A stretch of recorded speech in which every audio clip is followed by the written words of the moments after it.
Ashe. Hi, everyone.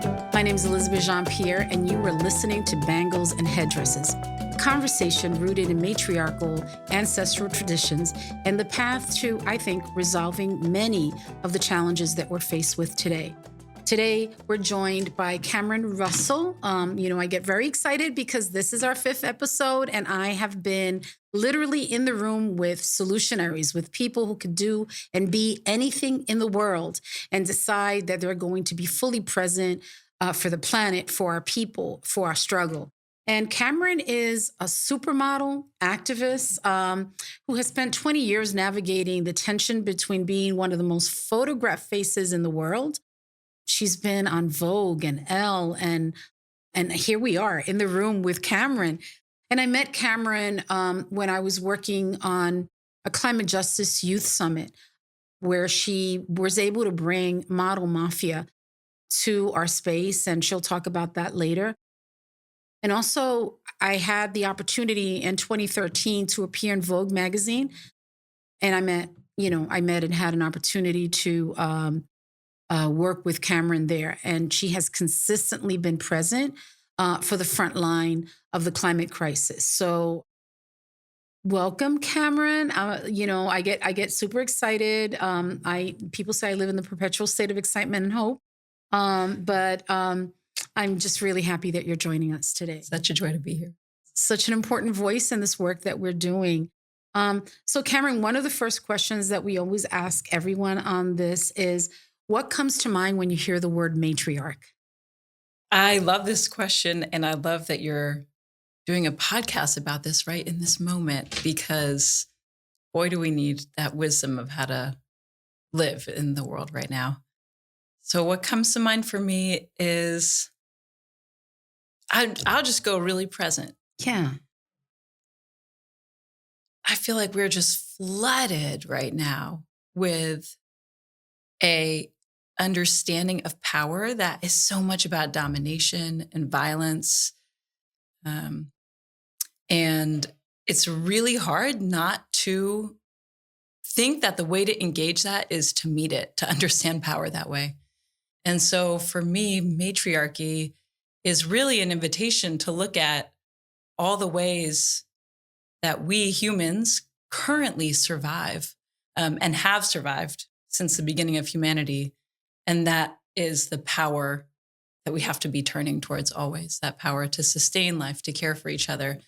So that's what comes to mind for me right now, is that feeling of abundance and always wanting to find that abundance, as much as it's erased from the archive and from the news cycle. And I love that you talked about dominance, because I think that we often talk about how we're feeling so much violence coming out of everywhere, and how we think that our ancestral traditions are about community, about collective care, about engaging in care in all the ways that looks like, and celebrating difference.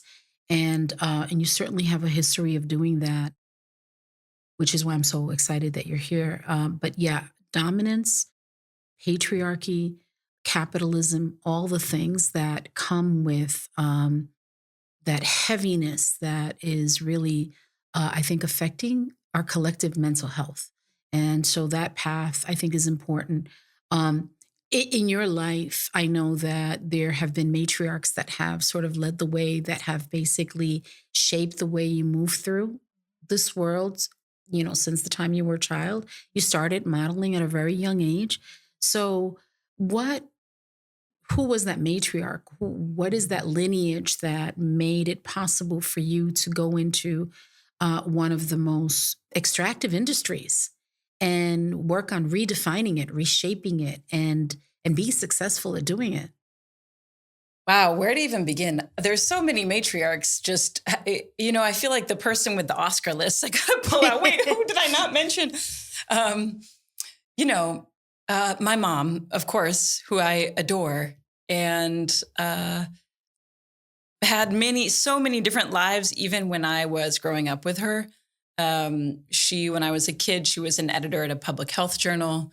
Before that, she worked for John Snow Institute doing public health. And then when I was 12, she started a company called Zipcar. And watching her be an entrepreneur, I had a very particular understanding of what an entrepreneur was, which is that she looked around and saw lots of families just like ours who lived in a city, didn't want to own a car. Cars are really expensive, maybe couldn't own a car, and then sometimes needed a car because public transportation infrastructure wasn't there, or because for one unique thing, you might need a car. And so she started Zipcar out of like a need that she saw in our lives. And so I understood entrepreneurship to be, oh, I have a systemic solution maybe here. And then when I got older, I would meet people and they would say like, oh, I'm a serial entrepreneur. And at first, because I was not that much older, I think I heard someone in her office say that. And I was like, cereal? I love cereal. Lucky Charms? And they were like, no. But they really just meant, I'm just trying all these things so I make money. And oftentimes like making money was the motivator. And so I think grounded in how she always moved, which was thinking about what will this do, right? What are the needs? What would make us better off? That was just foundational to how I understood she was moving.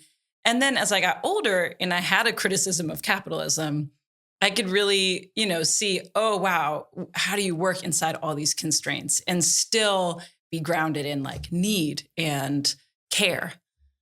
So I kind of credit her for that in my early life. And then I just think of my grandmothers who, both of them were just incredible artists, but really didn't have that as their job title.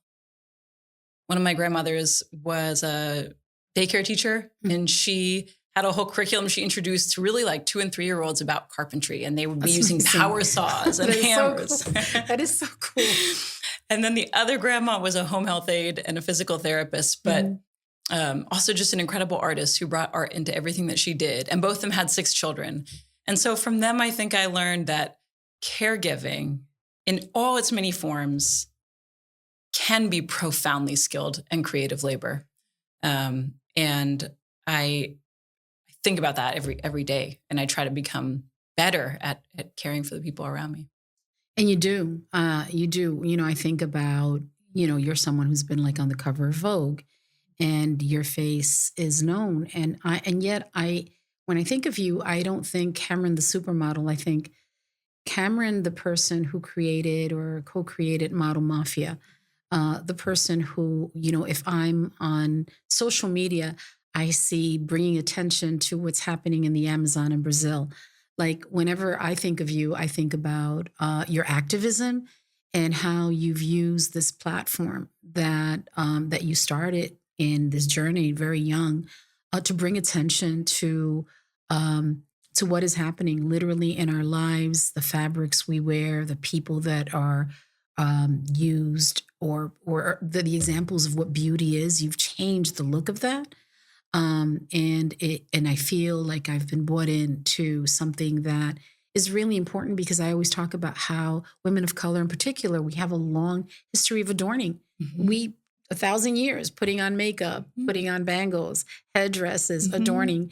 And so sometimes activists are really judgy about that. They think that, oh, you're not about it because you want to put on makeup. But this is who we've always been. And it is an industry that employs tons and tons of people, but it doesn't have to be the way it is. And you've played a major role in that. So can you share a little bit about that? You started out at 16. We all have a copy of your book. Let me see if I can show it here. Let me lean in. This is an important book because when I first opened it, it made me think about how most of us who are walking with our ancestors who are trying to be about transformation have had to fight people pleasing. And so you start with talking about that. So take us on that journey and share with us what that was like, why you wrote the book, what it was like when you were 16 years old, and then we can talk about some of the work that you're doing that I think is so powerful. So the book is called How to Make Herself Agreeable to Everyone, which is a quote from Cassius Dio describing Cleopatra, and sort of the provocation that one of the ways women have reliably accessed power is by being agreeable for potentially 2,000 years or longer. And there's so many ways to answer this question. I guess I think about, one part of what you said, which is like that we've always adorned ourselves. I feel like when I talk about fashion and I'm critical of the fashion industry, we got to always add that word, and we have to, tear apart industry and culture. Yes. Mm-hmm.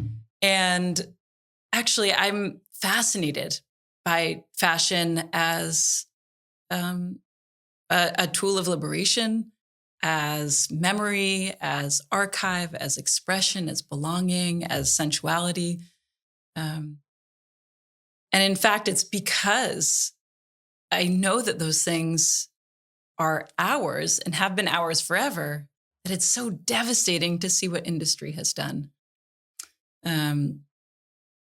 There's just a million ways really to talk about that. The one that I'm obsessed with right now, you have to go on this journey with me. I'm so sorry. Yes, I want to. That's why we're here. I want to go. So, I've been a model for, I modeled for 20 plus years and then was an organizer, 15 or 16 of those. And I was always thinking about how can fashion be liberatory? Because this isn't it. And in that, always thinking about that, one part of how I answered it was really diving into history. And where I landed was cordage, ropes, string. They're invented by humans 40,000 years ago, which is 35,000 years before we invent written text. And they're mostly made, archaeologists think, by people who were breastfeeding and gestating because they were so time consuming and because the activities were compatible.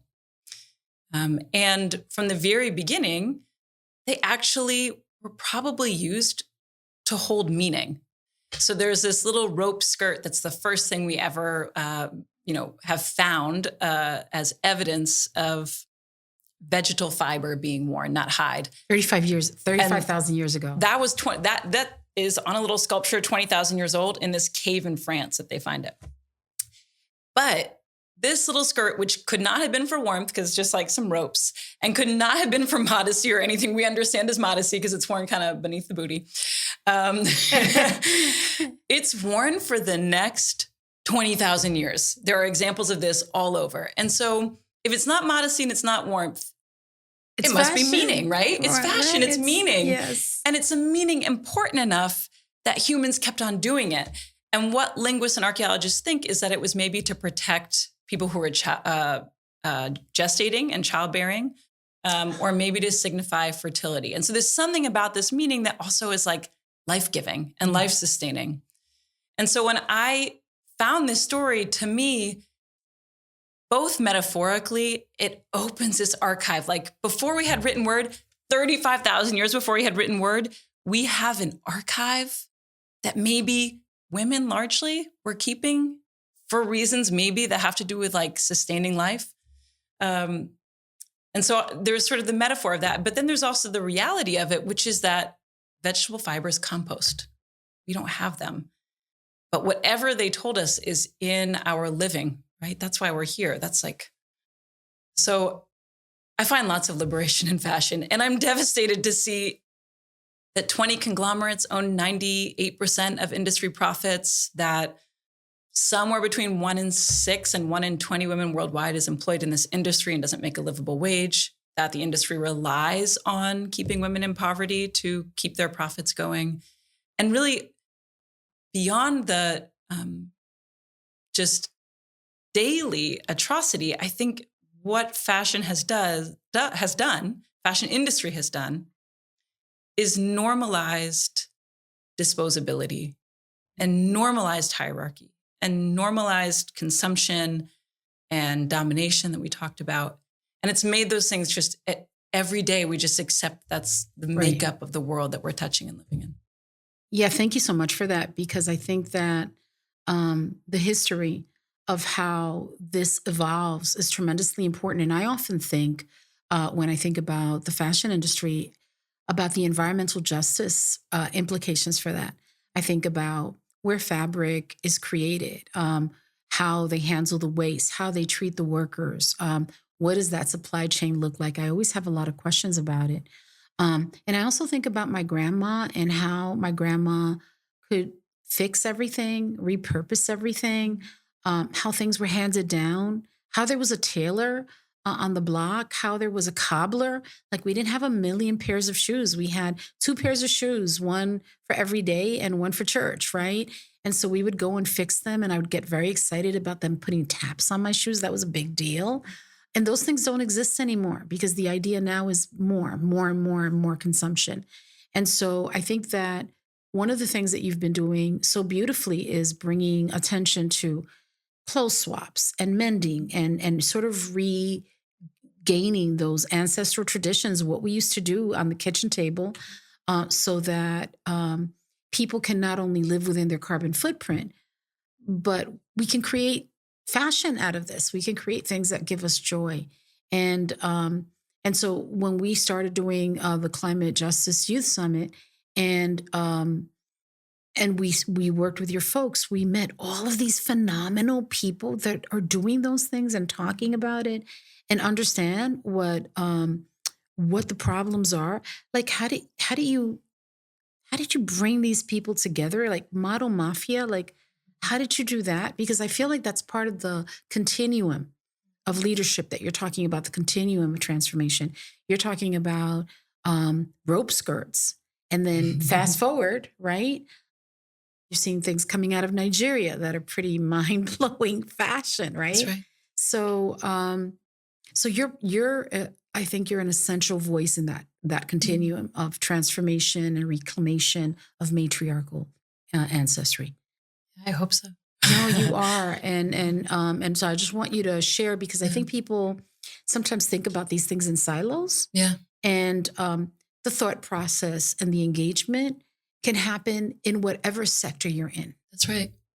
I mean, I think part of growing up inside fashion, because I started so young, was I thought, I didn't pick this and I feel isolated. I don't know how it's working totally. And I don't belong to this, because I was sort of lottery selected into it when I was 16. So this isn't about me. And the longer I worked, the more I realized that is really like a clever way that we make people feel that they cannot contribute to and create the world that they want to live in, is through isolation, is through hierarchy, feeling isolated and feeling also exceptional, right? When I started, everybody would say, oh my gosh, beauty and brains, like you're so unique. First of all, ridiculous. How many beautiful, intelligent, incredible people that I know, abundance of that. But that phrase does a lot to isolate you. And so when I started Model Mafia with my friend Anya Campbell, that was actually really the product of a conversation I had with another dear friend of mine, Morley, who was saying, well, why don't you organize in fashion? You're organizing all these artists, but why don't you organize in your own industry? And I said, I don't really know who I would organize. And she said, oh, you don't think it's leaderful? And when she said that word, I said, oh, right, it's probably leaderful. I'm probably just not, I'm not trying to see that. And it's not the story that we're being told. And so Anya and I, the very first sort of like call that we put out, there was so much hunger to be in community. And oh my gosh, the first meeting, I can still remember who spoke at that meeting and how absolutely brilliant they were. Maya Monet was there and talked about, we were talking about, well, when do you feel powerful? And I remember her saying, I feel powerful every day I leave my house, and it was just so, and just the way that she was leading in that moment was, it was brilliant. And all the different people from all over, I think Mari was there, who has long been advocating for models and for Sudanese people. And then Kenza was there, and she had helped in the Arab Spring, lifting up through her social media as one of really a small handful of Tunisian outlets that had that type of audience. There were all these people whose work was incredible. And we started to realize that and then learn from each other and say, oh, wow, that's the story of people, is that we're leaderful. There's all these like wacko myths that they have, raised us to believe. Right. And I certainly think about that even just with this news of Dolores, how we're so miseducated and we don't know how change is made. Mm-hmm. And we don't know always what is making it really, really hard for this movement to succeed. And so we have to think about the matriarchy and all those archives of people who know how to build through care. It is about rethinking what we've learned, unlearning what we've learned, and being comfortable with being in a different flow with each other. And so, when I hear you talking about model mafia and going into an industry and then criticizing that industry, it is a deeply, highly competitive industry. And the fact that you decided that you were going to organize within it, that takes some big ovaries. That takes some big ovaries, and it takes courage to do that.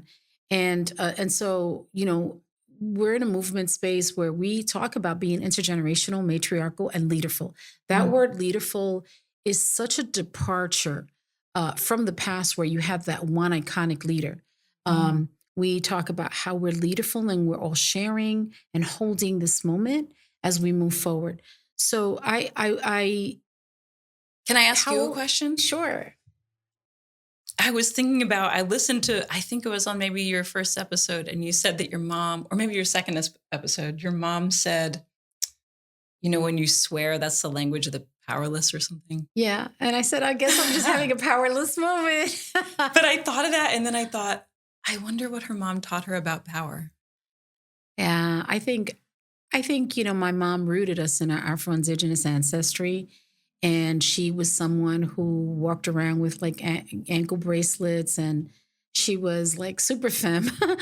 And, but she also did non-traditional women's work. So she worked as a superintendent of a building. She drove taxis and limousines and buses so that she could support us. She did 2 or 3 jobs, filled the house with books, was a real student of philosophy, even though she wasn't formally educated.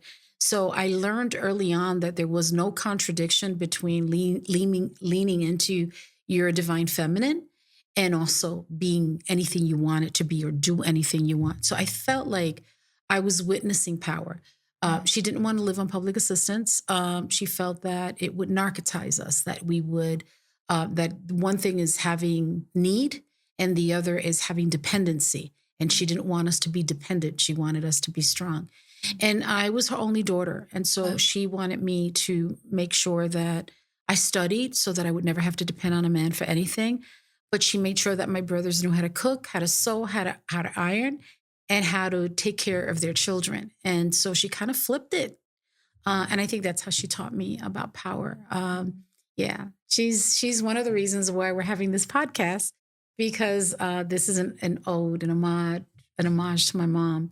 And the lessons that I learned, and the fact that I've been able to be in a community that includes people like you that are engaged in transformation because of the confidence that I got.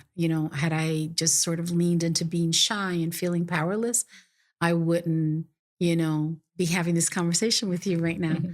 So I think that that we're challenged, and that sometimes it's terrifying. We're in rooms where deep inside we're scared, but we're doing it anyway.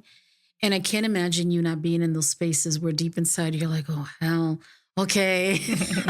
Okay. Mm-hmm. So that courage, where does your courage come from? Because you've been in these uncomfortable spaces, challenging people who have access to capital and who can really sort of move you out of an area of work that where you've shined. But thanks for the question. Wow. There's so many things that I'm thinking about now. First of all, wow, cool, great mom. Also, just, as a parent, I'm like, right, sometimes we teach our kids what we know the world isn't going to teach them, and especially like, how do we raise sons, thinking about what they might need to learn. We were having a conversation about sons with Erika, our executive podcast producer, and And she was talking about this crisis that men are going through. And I was thinking how we spend a lot of time on our girls because we want them to be strong. And then we kind of neglect the boys as a society and then expect them not to be patriarchal, to be whole people. But as a society, we neglect them. And all they have to help them develop is the messages that are being fed into them everywhere they are. And then we're surprised when they turn out to be the way they are. So I think that as a mother, we have to pay attention. But you've got 3 children. So you are a matriarch. And you know me, I ask awkward conversations, difficult conversations, and we lean into that. We're living right now at a time where we are not safe.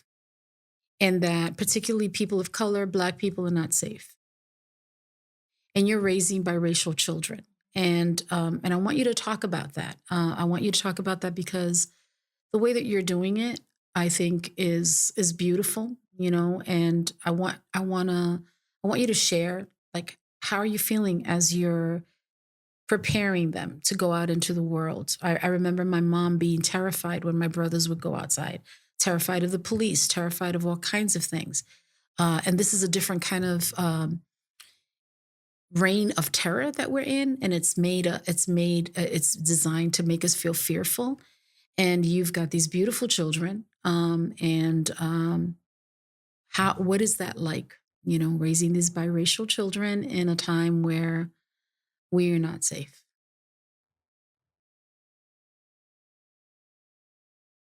Yeah, I mean, part of it is just, they said some things to me in the past couple of years that are so heartbreaking, and I don't, there isn't a way to answer really. Our oldest asked us after, reading the news, is it still illegal to kill people here? How old is he? He's 15. Just that a teenager could read a newspaper, and then that is the understanding that the question that they would walk away with. And so just sitting with our own powerlessness in some ways, and then trying to sit with that and also understand what can we do, and then just role modeling that. And I thought often, there's a beautiful book by Yeampierre called Breathe, which is a letter to her sons. Mm-hmm.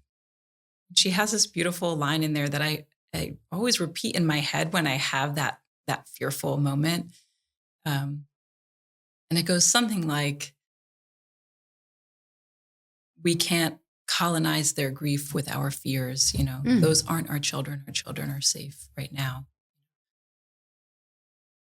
But we can stand with the mourners and do our best to not let that happen again. But you're feeling it.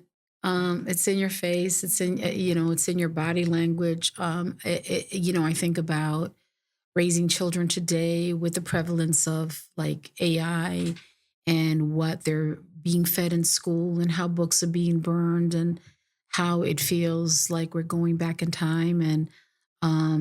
And so I often think, I don't know how I would raise my child if I had to raise my child right now. And do you feel like there is a community that is part of the collective that is providing you with the sustenance, the support to navigate your way through this? I mean, of course, I am so lucky to parent with my partner, Damani, and our oldest child, who is my stepchild with his mother.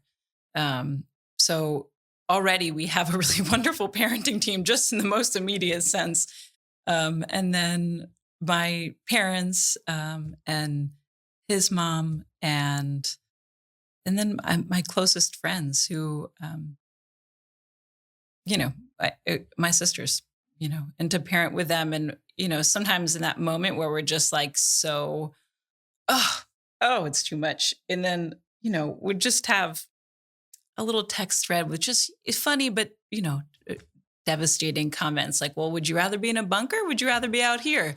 Like together. Okay, then together is the choice. Or, just those moments of having another, other parents to say the thing that you're thinking that's the worst thing, or to be able to grieve not in front of your children, which I think sometimes is important. It's okay for them to see us upset. And then also, I think, my children are very young, so I do try to protect them from some of it, although, they also see a lot. And actually our 8-year-old, our middle child, I think he sees a lot. And sometimes I can tell that he's very overwhelmed by it. Because you can't give him a fake explanation, Yeah. I think authenticity is picked up immediately, and that you are modeling the behavior, that they're watching you, how you handle grief, how you handle the challenges. Well, thank you for sharing that with us. I think, as you were talking about your very intimate and personal relationship with your children and your family, I also, in my mind, I'm thinking she's mother, you know, she's mother with Model Mafia, she's mother with these folks that are sort of the folks that create the entire industry. She's sort of like a core of values, like it lives in your, I would say um, that being radical or being, that it's a cultural practice, that it's not just rhetoric, and people are really great with the rhetoric and they've got access to the mic all the time. But the practice is what's challenging. You're dealing with a lot of different tensions coming from a lot of different places, and you have been in that practice. It is a verb, it is an action. It shows up in how you build relationships, how you share knowledge, how you challenge norms. I see it all the time. And so you start at 16, and I want to go back there for a second because I want you to share with folks that are watching the podcast, how a 16-year-old comes into this scary world, and we know that you got through, and we know that you're an author and you're a change maker. You're an Octavia Butler dream. You change everything you touch. But our folks are, we believe in intergenerational power. And so like, what are you saying to someone who's 16, who is coming into a world that can be really terrifying? Like, if you can share with us what that experience was like, especially because I was thinking about Dolores Vueltas, and I'm thinking about how we keep things to ourselves and how the harm lives in our hearts and in our bodies. Yeah, I think the thing that I didn't know at 16 was I kept thinking I had to pay my dues, or I had to become a certain amount of successful to be powerful. And I was the youngest one in the room. And so if people were telling me, go with the flow, be chill, do this, do that, I was trying to go with the flow. I was not trying to rock the boat. I was the youngest person. And so if I could go back to being 16, I think I would just say that idea that you have to wait to become powerful is simply not true, especially because the people who have become powerful in that way, who have accumulated the most resources, who are on every magazine cover, who are elected to public office, those people still don't have the power to build a kinder world unless they have been building that power all along, unless they are building power with. They don't have it in them. They weren't not unwrapped it and then suddenly they had this thing.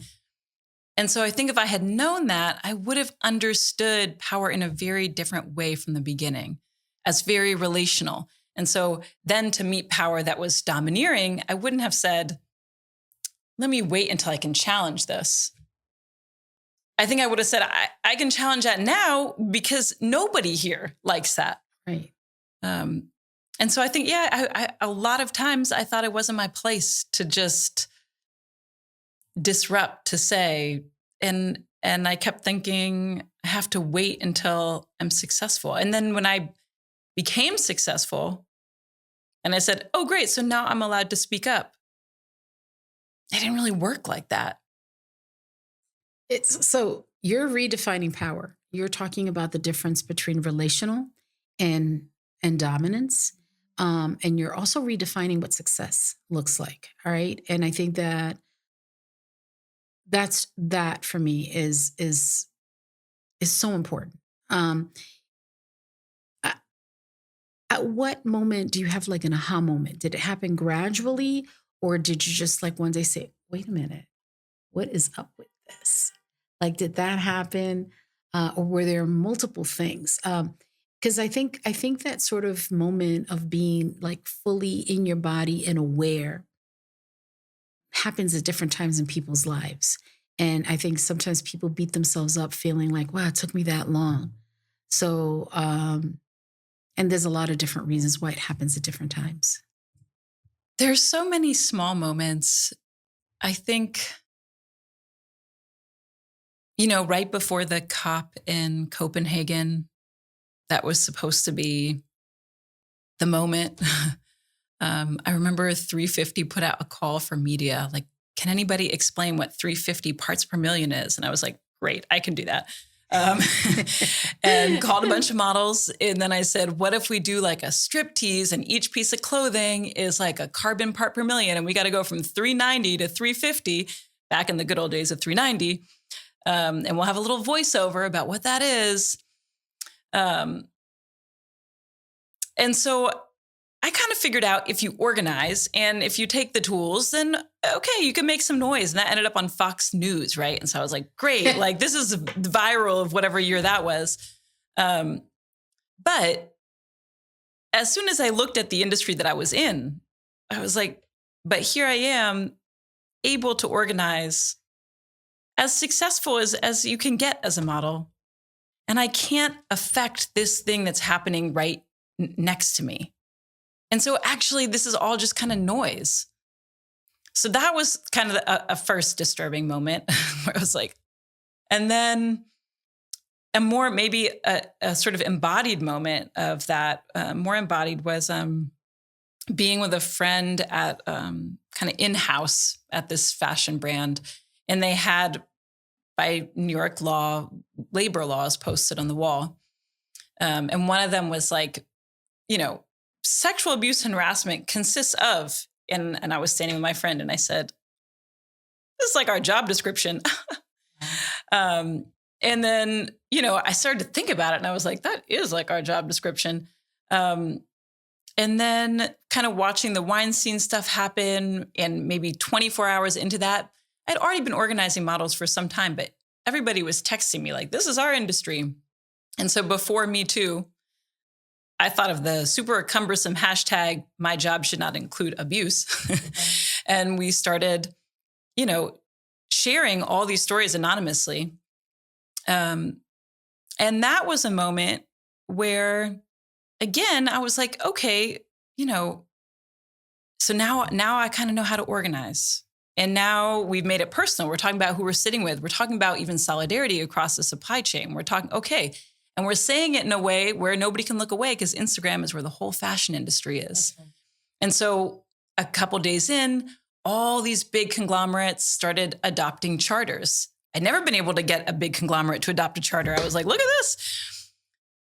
Now, a year out, 2 years out, I really was like, why was that so successful? Because in organizing numbers, in strategy, in morality, in what it would require to make a change, it wasn't tangibly different than lots of the other things that we were working on.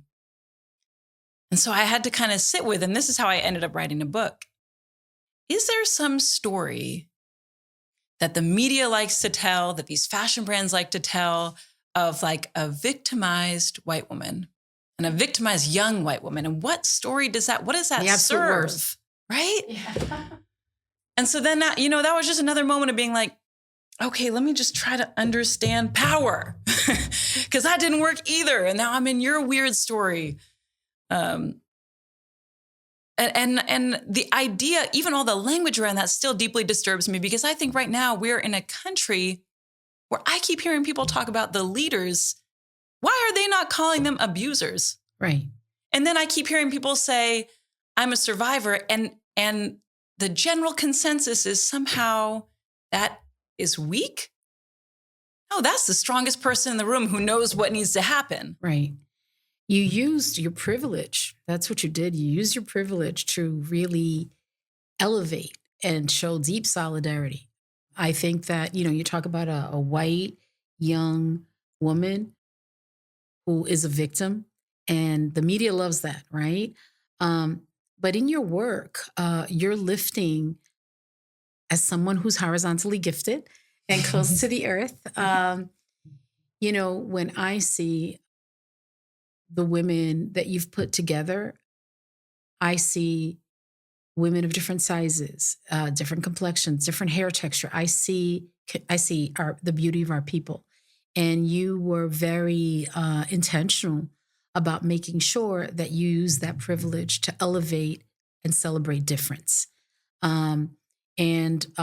There's the global stuff, and you certainly have had an impact on the global stuff. Like, you're talking about an entire industry, but then there's also this, how you've created, how you really have created a leaderful environment. Because when I watched Model Mafia talk, and when I listened to the Me Too work that you did in the fashion industry, I saw multiplication. I saw lots of people who were really authentic and speaking truth to power, as they say. So that's what an organizer does. An organizer is building power and letting people be authentic in how they communicate what the abuse is. That's pretty badass. And what the solutions are, right? And leading with solutions every time. It's that voice where you get to say, this is what's wrong, and keep listening while I tell you where we need to go. Right. And fashion just baffles me, because I think I've been in this world for a long time, and I can see that labor of display, that labor that goes into beauty, the labor that goes into grace, the labor that goes into knowing just the word, just the gesture, that is going to make people feel something. And if you see that labor and you have so much adoration for people who do that labor, how then are they disposable? It's not a real adoration then, if it's disposable. Yeah. Maybe it's an ownership at best, an attempt to own. But I think from working in that for so long, I just think I love all those women that I organize. I'm just on the other side of this wall. Jasmine, who, is an incredible budding organizer, right? Like, when you see how she moves, you're like, woo, okay, you got it. And so I had interacted with her through the Model Mafia, and then really watched her, during the Summer of Uprisings, just like run and lead and organize and figure out, how do we get so many people on the same page? How do we make sure to have, that person there? How do we hold that person? How do we articulate this thing that is a whole group? How are we going to tell this story all together? And she did all those things really beautifully, and continues to this day. I mean, the Slow Fashion Day that she organized. Absolutely. The idea often, and what media wants people to think, is that we're just people who talk about problems, that we're the naysayers, that we're no. We have operational solutions. I'm a climate justice activist, and we operationalize solutions without resources, without media, without the kind of support that we need. And I think that that's what organizers do. And we have to be leaderful. So it's... I'm so loving what you're talking about, because I know how that feels. I think, Cameron does all this work, and then I meet all these amazing people who are talking to me about mending and this and that. And I'm like, oh, I'm being introduced to a multiplicity of things, right? But they all come with that same voice of like being sort of grounded in matriarchal traditions. And so what is your experience in becoming a matriarch? What is that looking like right now? Well, partially just figuring out, you just go with your intuition so much more, right? That intuition that you were questioning before, you're like, wait a second, that was telling me something. So I think figuring out what brings me joy, and then being able to share that and lead with that. And I can now, in retrospect, I can see it in all different parts of my work, but I love creative, collective storytelling and art making. I think collective storytelling and collective liberation, that is a beautiful pathway to follow. As a writer, as an artist, I always, even when I wrote this book, I was like, well, I have to read every model memoir ever written, because I just always think of the collective. I think of the ancestors. I think of who's coming next. I think that's the way to move, or that's how I know how to move. And so the older that I get, the more I see right now, particularly it is often women who are doing what has long been invisibilized or dismissed as unskilled, who actually know how to shelter people, who know how to feed people, who know how to be with grief, who know exactly how do I be in this moment.